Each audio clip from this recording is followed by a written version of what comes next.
person up, Adam Overland.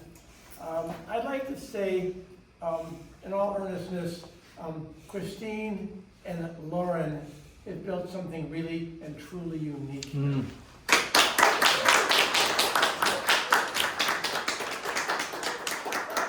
a world full of over-commercialized garbage that passes for art, that's all I'm just going. This is a place that you don't find anywhere else. And I just want to say, from me personally, from the bottom of my heart, I really appreciate everything y'all are doing here. So thank you.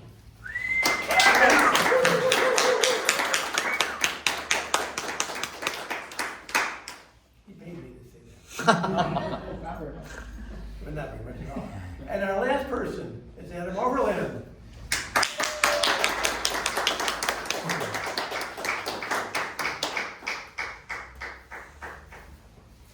Thanks. I'm impressed with everyone's ability to improvise and memorize.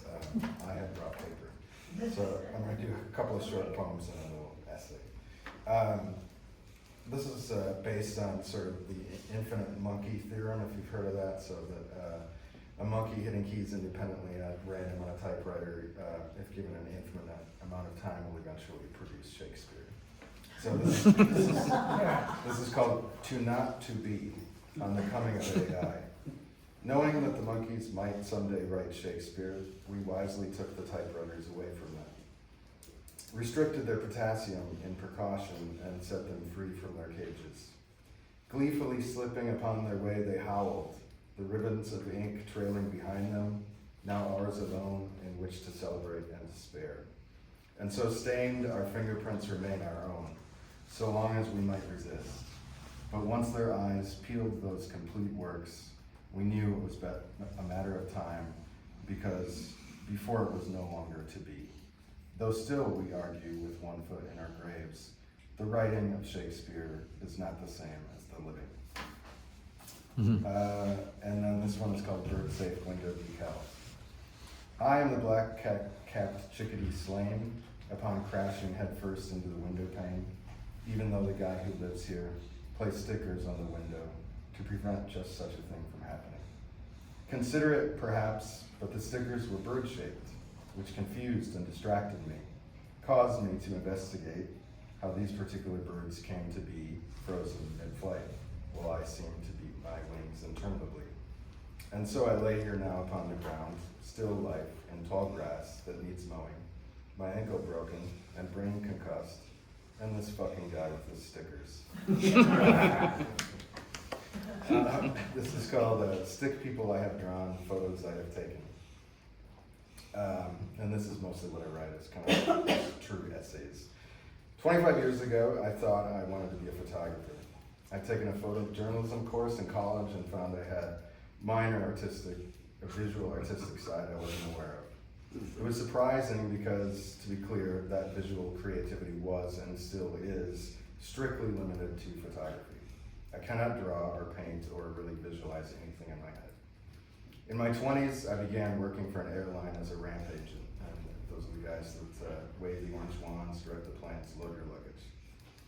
And with those poverty-level wages came cheap flight benefits, and so I traveled. I took photos.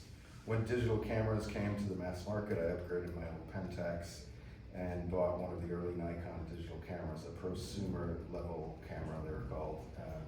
And it was something like $1,700, or about 10% of my yearly wage at the time.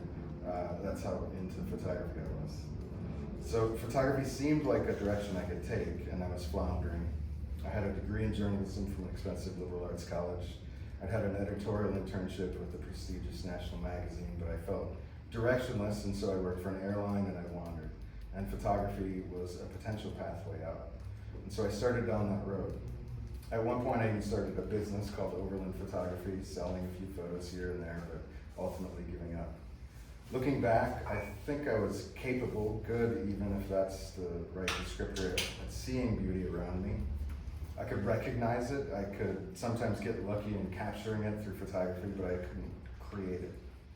For a time in my mid-30s, this total lack of visual artistic ability bothered me enough that I took an intro to drawing course offered by Minneapolis Community Education.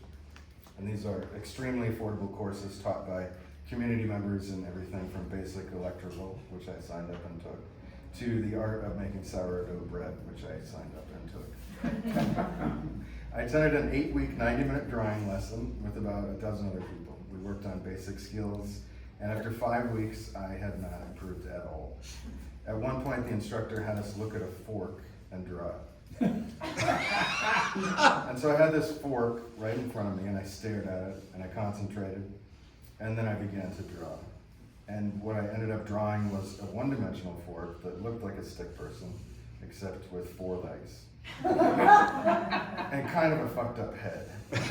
Completely useless had it been brought to mass production. Oneida would not recall. And the instructor at this point had seen my previous work and lack of improvement, and reluctantly stopped on her rounds to have a look at my progress. And I explained to her passionately that I could actually feel the part in my brain responsible for art. Roughly the right hemisphere is my understanding of where the balance of art lives, and it physically hurt. I put my hand on my head to show her where it hurt. I swear it was a physical sensation of a struggle inside my head where an entire half of my brain was completely exhausted, confused and in anguish about why it was being put through this kind of torture at this late stage of life. And the instructor said to me, "Some people just can't draw." And that person was me.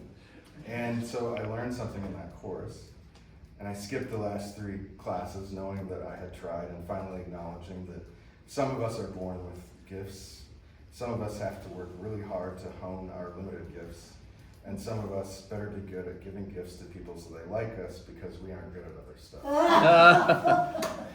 That's it. Yay!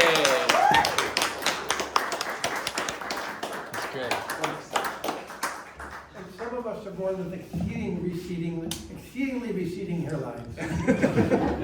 And I can say that, obviously.